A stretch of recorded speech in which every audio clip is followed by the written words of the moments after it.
मला तुमच्या वयाच्या अनुषंगाने पण सांगायचं आहे की आपल्याला या वयामध्ये आपलं कुणावर तरी प्रेम जडतं, एखादी मुलगी आपल्याला आवडते, एखादा मुलगा आपल्याला आवडतो, प्रकृती आहे. विकृती काय?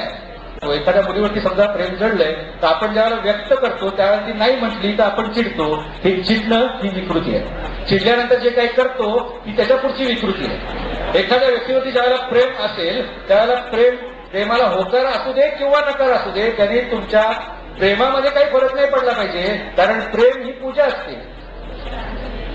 तिथे तुमचा अपेक्षा भंग होतो, ह्याचा राग जो येतो ना ती विकृती आहे. आणि मग आपण त्याच्यापुढची काय काय घडतं ते आपण पाहतो. कोणाची तरी तोंडावर ऍसिड फेकलं, कुणावर तरी बलात्कार केला, या सगळ्या गोष्टी त्याच्यामुळे होत असतात.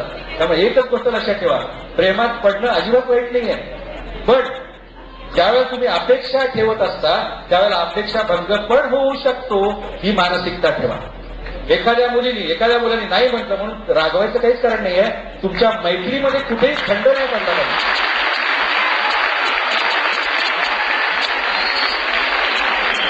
मला तुम्हाला हे सांगायचं आहे, या निमित्ताने मला तुम्हाला एक गोष्ट ही सांगायची आहे की एकतर्फी प्रेम जे असतं ना, हे एकतर्फी प्रेम सगळ्यात श्रेष्ठ असतं. तरी फक्त हे ठरवलं होतं की माझ्या देशाला स्वातंत्र्य मिळालं पाहिजे, मी देशावरती भरभरून प्रेम करणार, देश मला काय देऊ देण्याचं नाही होते, मी प्रेम करत राहणार, याला म्हणतात प्रेम. आणि असं प्रेम जर तुम्ही केलं ही आपली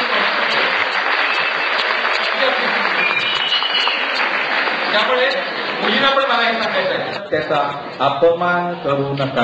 कारण प्रत्येक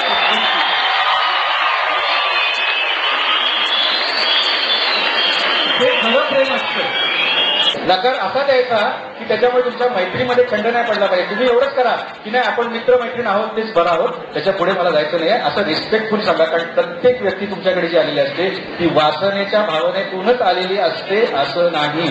पण ज्यावेळेला तुम्ही अपमान करता त्याचे प्रतिसाद जे काय आपण पाहतोय ते आता जे काय आपण बलात्काराच्या केसेस वगैरे बघतो, हे एका रात्री डेव्हलप झालेली गोष्ट नसते. हे स्लो पॉयझनिंग असतं. कुणाचा तरी नकार, कुणाचा तरी अपमान, त्याचा राग दुसरीकडे निघतो. म्हणून कधीही मुलांचा पण अपमान करू नका, प्रेमाचा कधी अपमान करू नका. तुम्हाला नाही स्वीकार करायचं